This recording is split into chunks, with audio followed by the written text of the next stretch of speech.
Estamos em mais um estudo aqui da Liga Espírita do Estado de São Paulo. É o nosso estudo do tratamento dos espíritos. Hoje é a nossa 11ª aula aqui da apostila que nós estamos seguindo nesse nosso estudo. Apostila de doutrinador de espíritos aqui da Liga. Junto conosco hoje está a nossa irmã Sandra. Olá, Sandra, tudo bom? Olá, Silvio. Olá para todos. Tudo bem?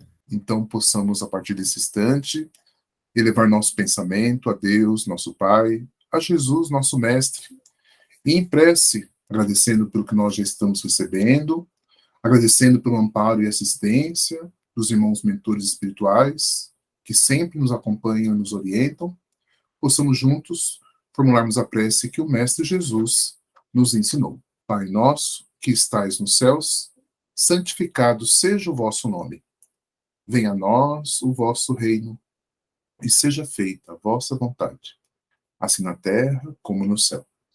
O pão nosso de cada dia que nos dai hoje, perdoai as nossas dívidas, assim como nós perdoamos aos nossos devedores, e não nos deixeis cair em tentações, mas livrai-nos de todo mal, porque vosso é o reino, é o poder e a glória para todo sempre.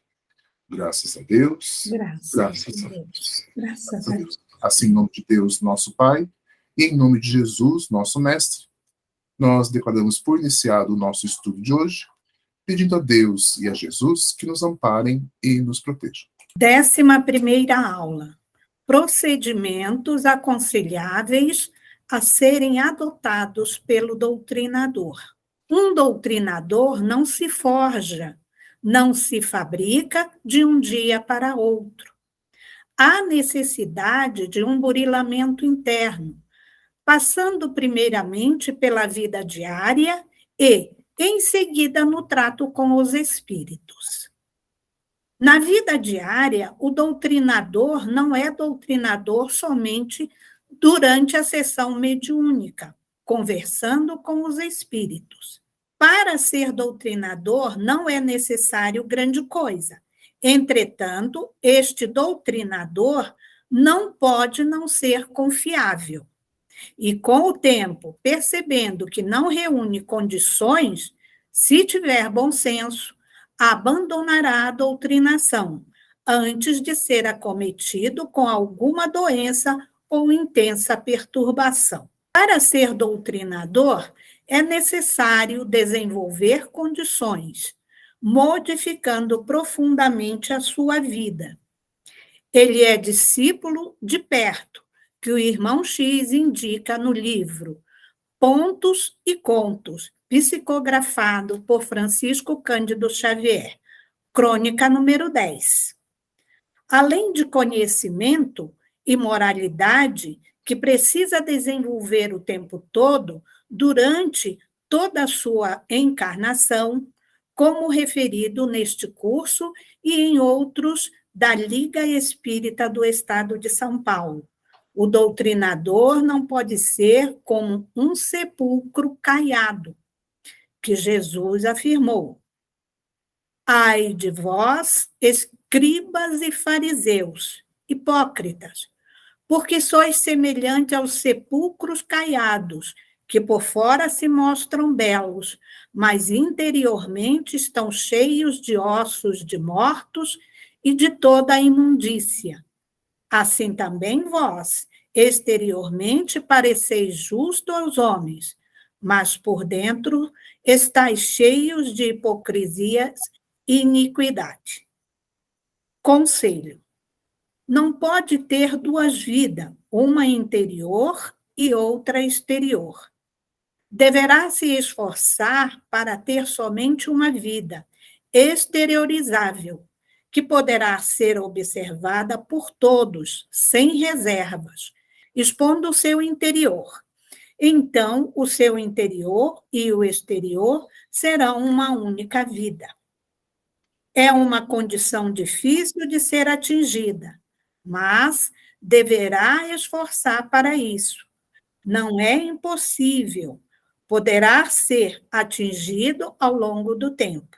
No trato com os espíritos na sessão mediúnica. Além das regras gerais de procedimentos para o despertamento dos espíritos, é necessário saber que cada espírito, utilizando-se de cada mediunidade, exigirá uma postura apropriada do doutrinador. O mesmo espírito comunicante exigirá postura diferenciada, muito diferenciada ou um pouco diferenciada, quando utilizar outra mediunidade, mesmo que ambos os médiuns tenham a mesma mediunidade, pois não existem dois médiuns que tenham o mesmo histórico espiritual. Os médiuns são individualidades, espíritos com diferentes experiências. Em alguns casos, o doutrinador deverá ser terno e amoroso. Em outros, deverá ser firme. Em algumas oportunidades, deverá ser enérgico, com firmeza. Em outros, deverá ser brando e compassivo. Em alguns momentos, deverá ser compreensivo e consolador. Em outros, deverá deixar-se envolver e se emocionar até chegar às lágrimas. Acima de tudo, norteando a sua postura, deverá reinar a sua intenção de ajudar e de ser útil ao espírito comunicante. O doutrinador não deverá se preocupar com o que a assistência vai pensar dele, por ele estar chorando ou por estar falando de amor até chegar às lágrimas, e por estar falando com inflexão de voz chorosa. E, ao rezar, solicitando recursos para o espírito necessitado, chegar a soluçar sob intensa emoção e envolvimento com o sentimento que tem extrair do seu interior. Tudo o que tem de bom dentro de si para misturar com os recursos provenientes da espiritualidade superior, canalizando para o irmão necessitado, no sagrado momento em que se transforma no ministro de Deus, sendo o instrumento que Deus Pai utiliza para fornecer o recurso que o filho amado necessita. Não deverá haver preocupação de pensar o que a assistência pensará do doutrinador, pois, com o tempo, os frequentadores se acostumarão. Deverá haver a preocupação maior de ajudar o irmão necessitado que está à sua frente, aguardando a atuação do doutrinador, tendo o conhecimento de que os próprios mentores já fizeram o que precisavam fazer e que agora aguardam a sua atuação como doutrinador para a continuidade do tratamento e mobilização dos recursos. Embora não existindo regra geral, aconselhamos postura para nortear a ação do doutrinador. Primeiro conselho: ser humilde. A humildade deve ser perante Deus, Criador de todas as coisas, Senhor de todos os mundos e Senhor de todo o universo. Reconhecê-lo como sendo o Criador e mantenedor da vida, que dependemos de Deus para tudo. Ele nos criou e mantém a nossa vida. Tudo à sua volta depende das suas sábias leis que regem o universo de sua criação. Agradecido pela oportunidade de servir, de ser útil, que o doutrinador possa colocar o seu intelecto, a sua moralidade, o seu sincero e honesto labor desinteressado a serviço de Deus e de Jesus, no auxílio ao filho e irmão necessitado que Deus permitiu que fosse conduzido à sua frente. É nesse momento, ele, doutrinador, é o filho a quem Deus confia o irmão necessitado para ele ser o auxílio divino, reconduzindo novamente o filho ao aprisco do Pai Celestial, que aguarda ansiosamente a volta do filho amado. Repetindo a parábola do filho pródigo, ensinado por Jesus, trazendo de volta ao Pai o filho dispersador e mal utilizador da riqueza que o Pai lhe confiou. O doutrinador É o porta-voz do perdão do Pai, representado pela oportunidade de redenção que lhe está sendo concedida. O doutrinador deverá humildemente reconhecer que Deus, através dos seus mensageiros e representantes, proverá o que for necessário. E ele é doutrinador somente, um instrumento para esta ajuda, dependendo também de Deus para tudo. Com esta diretriz de humildade, norteando a sua postura, o doutrinador deverá desenvolver seu labor, ministrando ao espírito comunicante os recursos colocados à disposição para o despertamento. Sobre o tratamento dos espíritos.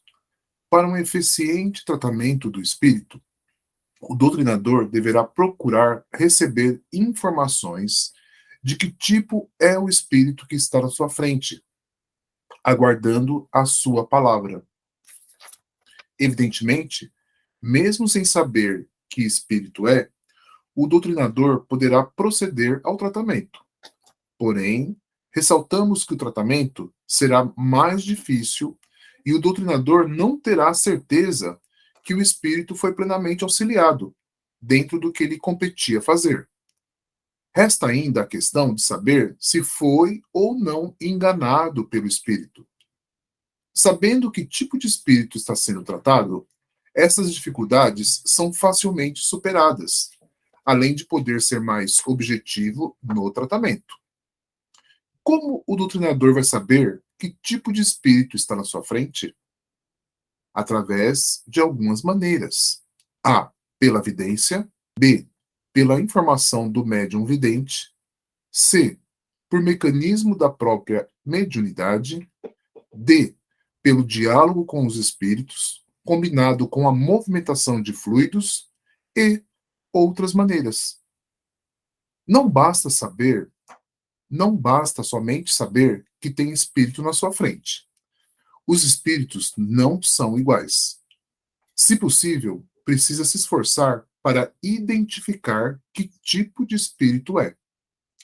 Um espírito que foi transmutado do paciente para o médium para receber tratamento, quase sempre à revelia da sua vontade, contra a sua vontade, e que não recebe o devido tratamento, fica bastante irritado por estarem se intrometendo na sua vida e nos seus assuntos pessoais, e corre-se o risco de este espírito, agora mais raivoso e revoltado, em condições, proceder de uma dessas maneiras. A. Voltar para o paciente, prejudicando-o. B. Ficar com o médium, perturbando-o. C. Ficar com o doutrinador, perturbando-o. D. Obsedar o paciente, o médium e o doutrinador, perturbando-os e prejudicando-os. Para procurar evitar que isso possa vir a ocorrer, o doutrinador, após ter informações precisas sobre o espírito, poderá mais corretamente proceder ao tratamento adequado e que pode ser um desses casos. Tratar se estiver doente. Sabendo que o espírito está doente, ou com intensa dor ou sofrimento, ou em estado de perturbação, é aconselhável, primeiramente, tratar a enfermidade do espírito, deixando-o em condições de sair da fixação mental que se encontra e poder manter um diálogo proveitoso e dirigido para atingir o seu foco de interesse. No caso do espírito ficar sonolento, após ser tratada a enfermidade, a sonolência é indício de que não deve ser despertado. O espírito não deverá ser doutrinado nem ser evangelizado. Nas condições de incompreensão e perturbação que o espírito se apresenta, conversar como se fosse um dos responsáveis de um hospital comunicando ao paciente que o estado de saúde requer cuidados e deverão ser feitos mais exames, devendo ficar à disposição dos médicos, que anexo ao pronto-socorro há um hospital que é beneficente e, se os médicos acharem necessário, deverá permanecer internado alguns dias para o tratamento, até se restabelecer totalmente. Se precisar ficar internado, o serviço social se incumbirá de fazer a sua ficha de internação e de informar os parentes para que eles possam saber onde você está. E não ficarem preocupados, que é necessário tomar os remédios para repousar, recompondo as energias, que fique com o enfermeiro e o médico que passarão a cuidar dele. Doutrinar se estiver em estado de consciência que permita a doutrinação. Várias são as formas de doutrinar. A. Intimidando o espírito por ameaça. B. Intimidando o espírito, revelando informações que ele não conhece. C. Criando dúvidas, fazendo perguntas que ele não sabe a resposta. D. Despertando a curiosidade dele. E.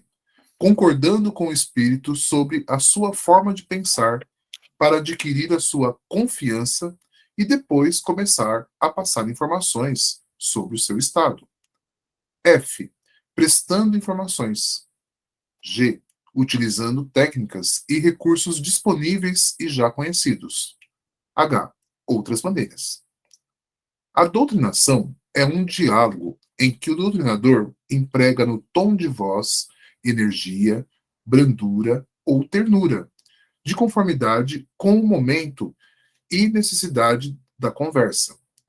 Algumas vezes, a conversa é descontraída, outras vezes é tensa, outras é ameaçadora, em voz alta, enérgica. O doutrinador deve ser sensível ao estado que o espírito se encontra e procurar detectar este estado e nortear a sua atuação, adotando a postura mais adequada para atingir o despertamento de conformidade com as necessidades do espírito. No caso de despertamento ter sido atingido pela doutrinação, é necessário iniciar a evangelização, lembrando-lhe que Deus, o Pai amoroso, está lhe concedendo uma nova oportunidade, que ele deve aproveitar, que ficará amparado e protegido sob a proteção de Deus e de Jesus, que terá um lugar para ficar morando e que será cuidado da sua alimentação, que será cuidado de tudo o que necessita, que receberá mais informações e conhecimentos, que, enfim, será cuidado de tudo que lhe for necessário, que nós amamos o irmão e desejamos o seu bem, que receba as nossas vibrações de amor, de carinho, que receba as nossas preces, que possa ir se sentindo cada vez melhor, que precisa acompanhar os mentores espirituais, trabalhadores de Deus e de Jesus, que irão passar a cuidar dele. Se não estiver em estado de consciência que permita a doutrinação, não perder tempo com isso e procurar alguma outra forma de auxiliar e de ajudar. E assim, né, nós chegamos ao final do nosso estudo de hoje. Nós agradecemos a atenção de todos, agradecendo por mais essa oportunidade que nos foi concedida nesse dia, agradecendo os bons recursos da espiritualidade que nos envolveram, agradecendo também o amparo e assistência dos irmãos mentores espirituais. Iremos formular a prece de encerramento desta nossa atividade de estudo, que nós pediremos para que a nossa irmã Sandra possa formular para nós. Pai nosso que estás nos céus, santificado seja o teu nome. Venha a nós o teu reino. Seja feita a tua vontade, assim na terra como ela é feita nos céus. O pão nosso de cada dia nos dai hoje. Perdoai as nossas dívidas, assim como nós perdoamos aos nossos devedores. Não nos deixeis cair em tentações e erros, mas nos livre de todo o mal, porque teu é o poder, o reino e a glória para todo sempre. Graças a Deus e graças a Deus. Graças a Deus. Assim, em nome de Deus, nosso Pai, e em nome de Jesus, nosso Mestre, declaramos por encerrado o nosso estudo de hoje, pedindo a Deus e a Jesus que nos amparem e nos protejam.